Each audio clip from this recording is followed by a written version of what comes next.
උත්තර ලියවෙන එක. මේ වීඩියෝ එක ඉවර වෙනකම් බලන්න. එතකොට ඔයාලට පුළුවන් ඒ වැරද්ද නිවැරදි කරගන්නේ කොහොමද කියලා දැනගන්න. එතකොට ගණිතයේ පේපරේදී අපි සමහර වෙලාවට හරි උත්තරේ තිබ්බත් ලකුණු හම්බෙන්නේ නැති වෙලාවල් තියෙනවා. ගණිතයේ පේපර් එකේදී සමහර වෙලාවට ඔයාලගේ උත්තරේ හරියන්න පුළුවන්. නමුත් ලකුණු හම්බෙන්නේ නැහැ. තී අවස්ථා තියෙනවා. එහෙම වෙන්නේ ඔයා යුනිට් සහ සිම්බල්ස් ගැන අවධානය යොමු කරන අවස්ථාවලදී. ඒ කියන්නේ ඒකක සහ සලකුණු. ගණනක උත්තරේ හරි ගියාට බෑ. ඔයා ඒකක සහ සලකුණු නිවැරදිව භාවිතා කරලා තියෙන්න ඕනේ. උදාහරණ වශයෙන් දුර ගැන ආදී හෝ දිග ගැන කතා කරද්දී අපි මීටර්, කිලෝමීටර්, සෙන්ටිමීටර් වලින් අපි ඒක ලියලා තියෙන්න ඕනේ. මුදල් ගනුදෙනුවක් ගැන තියෙන ගානකදී අපි රුපියල් ශත වශයෙන් ලියලා තියෙන්න ඕනේ. ඒ දියර සම්පදියර ගැන කතා කරන වෙලාවකදී අපි ලීටර්, මිලිලීටර් විදියට කතා කරලා තියෙන්න ඕනේ. බර ගැන කිලෝග්‍රෑම් හෝ ග්‍රෑම් වලින් අපි ලියලා තියෙන්න ඕනේ. ඒ අදාළ සිම්බල් එක නැත්නම් අපිට ලකුණු හම්බෙන්නේ නැහැ. ඒ නිසා අපි අනිවාර්යෙන් ගණන් පේපර් එකේදී යුනිට් සහ සිම්බල්ස් ගැන අවධානය යොමු කරන්න වෙනවා. ඉරිගහන් කියන ප්‍රශ්නත් අපිට නිතරම වැරදෙනවා. එහෙම වෙන්නේ ඉරිගහ ඔයා අහන්නේ ඉරිගහන්න තියෙන ලේසි ප්‍රශ්න වර්ධින්නේ ඇයි කියලා. ඒකට හේතුව ඔයා ප්‍රශ්නේ ඉවර වෙනකන් සමහරවිට කියවන්නේ. ඔයා විභාගෙදි කලබල වෙලා ප්‍රශ්නේ මුලින්ම පටන් ගන්නකොට ඔයා හිතනවා හරි ලේසි ප්‍රශ්නයක් කියලා. කියලා හිතන් ඔයා තියෙන බහුවර්ණ ප්‍රශ්න වලින් ඔයා දන්න උත්තරේ තෝරනවා. අපි එහෙම නෙමෙයි කරන්න ඕනේ. ප්‍රශ්නේ අග දක්වාම කියවන්න ඕනේ. අපි කියනවා the final word rule කියලා. ඒ විදිහට ප්‍රශ්නේ අන්තිම වෙනකන් කියවන්න ඕනේ. සමහරවිට ඔය ඇත්තටම දන්න උත්තරේ තිබුණට මේ ප්‍රශ්නේදී අන්තිමට අහන්නේ එසේ නොවන්නේ කුමක්ද කියලා අහන අවස්ථා තියෙනවා.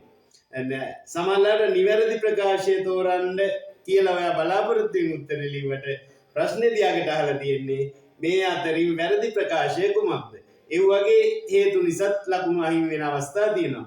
ඒ නිසා ඔයා හැම වෙලේම දැනගන්න ඕනේ ප්‍රශ්නේ අවසාන වෙනකන් සංසුන්ව කියවලා තමයි උත්තර ලියන්න ඕනේ.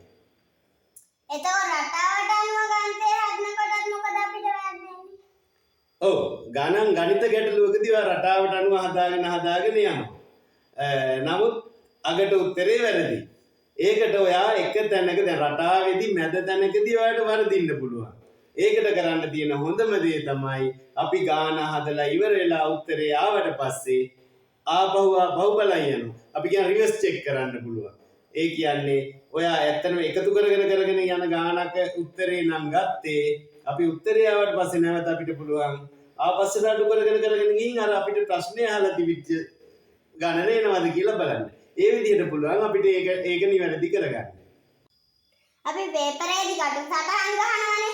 ඒක පැටලෙනවට අපි මොකද කරන්නේ? ඔව් සමහරවිට ඔයා උත්තර වලට ගන්නවා කටු සටහන් එකට පටලගෙන.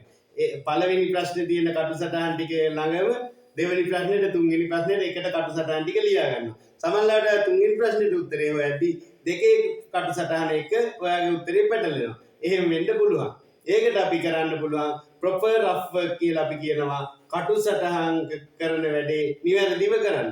පළවෙනි ප්‍රශ්නෙට අදාළ කටු සටහන ඉවර වෙලා උත්තරේ ලියුවට පස්සේ ඒ කටු සටහන වටේ කොටුවක් අඳින්න. එහෙම නැත්නම් රවුමක් අඳින්න. ඒ විදිහට ඒ කටු සටහන වෙන් කරන්න. එතකොට දෙවෙනි ප්‍රශ්නේ හෝ තුන්වෙනි ප්‍රශ්නේ කටු සටහන එක ඊට කලින් ප්‍රශ්නේ කටු සටහන පැටලිලා උත්තරේ වරදින එක වලකිනවා.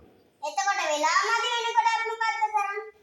වෙලාව මදි වෙනකොට අපි කරන්න ඕනේ අනිවාර්යෙන් වෙලාව කල්පනාකරණය කරගන්න නම් ඔයාලට සිද්ධ වෙනවා. ගෙදරදී දිගින් දිගටම පේපර් කරලා පුනරීක්ෂණ කරලා ඒ අදාළ කාල සීමාව ඇතුළත පේපර් එක ඉවර කරගන්න හුරු වෙන්න. ඊට පස්සේ ඔයා කරන්න ඕනේ පේපර් එක හම්බුනාම හරි සංසුන් කිසිම කලබලයක් නැහැ. පේපර් එක අපිට වරදින්න පුළුවන්. වරද ඒක සාමාන්‍ය දෙයක්. එහෙම හිතලා ඔයාලට පේපර් එකේ උත්තරේ හරියට ලිව්වොත් ඔයාලට දිනන්න පුළුවන්. මේ ඒ දිනුවත් පෙරදුනත් ඔයාලට පේපර් එක සංසුන්ව හොඳට කියවලා හිමින් කරන්න. ඒකට අරක තමයි දිගින් දිගටම ගෙදරදී ප්‍රැක්ටිස් කරලා ටයිම් මැනේජ්මන්ට් හදාගන්න පේපර් එකට අදාළව. ඒ වගේම අපිට පුළුවන් ප්‍රශ්නයක් අපි ප්‍රශ්න පත්‍රයේ කියවගෙන යනකොට එකපාරට වැඩ හම්බ වෙනවා ටිකක් අමාරු ප්‍රශ්න කියලා જાතියක් නැහැ. පේපර් එකට සූදානම් වෙලා ඉන්නේ. හැබැයි ටිකක් උත්තරේ ගන්න හිතන්න වෙන ප්‍රශ්නේ.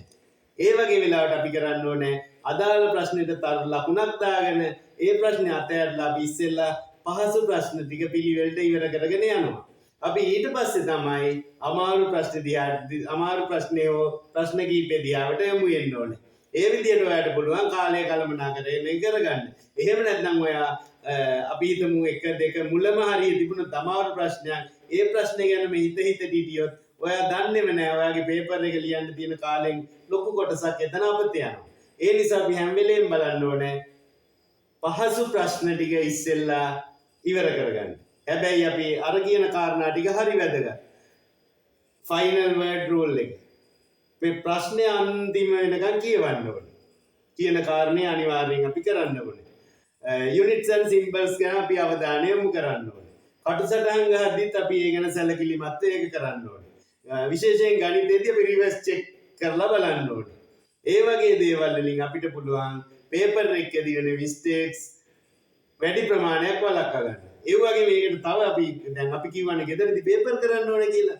ඒ පේපර් කරද්දී අපිට කරන්න පුළුවන් දෙයක් තියෙනවා. අපි පේපර් කරද්දී අපිට වෙන වැරදි තියෙනවනේ. අපි හිතමු ඔයාලට නිතරම වෙන්නේ සිම්බල්ස් මගේ ඇරෙන එක.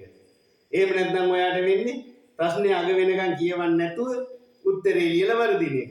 අපි අතින් වෙන අත්තරද්ද මොකද්ද කියලා අපිට පුළුවන් මිස්ටේක් ජර්නල් එකක් ඒ කියන්නේ පොඩි නෝට්බුක් එකක් පාවිච්චි කරලා අපි අතින් වෙන වැඩිපුරම වෙන අත්තරදි ටික අඳුරගෙන නිවැරදි කරලා පේපර් එකට මුහුණ දෙන්න. ඒ විදිහට පේපර් එකට මුහුණ දෙන්න පුළුවන් නම් ඔයාට ඔයාගේ කාලයක් කළමනාකරණය වෙලා ඔයා දන්න උත්තර හරියටම ලියවිලා ඔයා දන්න උත්තර වැරදි උත්තර විදිහට ගිහින් ලකුණු අඩු වෙන්නේ නැහැ. Thank you very much for watching us. තාත් මේ වගේ වීඩියෝ බලන් දිනුට දිනුට සබ්ස්ක්‍රයිබ් කරලා තියාගන්න. බටාටා